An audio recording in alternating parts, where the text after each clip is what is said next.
Welcome to Let Me Fix This. Enjoy the video. You start by preparing both devices. This gets results fast. Make sure your iPhone and Apple Watch are updated and connected to the same Apple ID. Once done, enable Bluetooth and Wi-Fi so data flows automatically. Put the watch on snugly, because skin contact matters. You want a stable signal, not a loose band.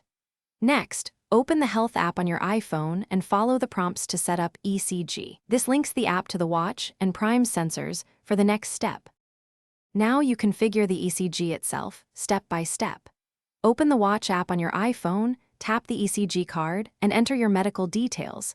This helps classify results accurately.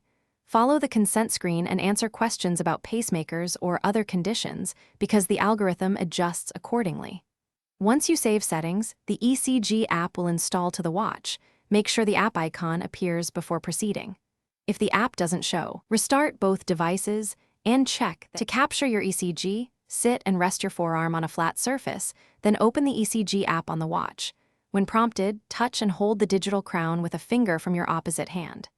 Keep still and breathe normally while the 30-second timer runs. Motion ruins the trace.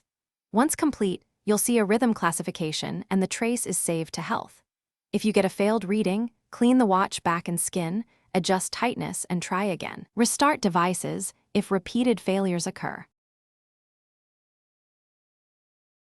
Thanks for watching. If you found this helpful, don't forget to like and subscribe.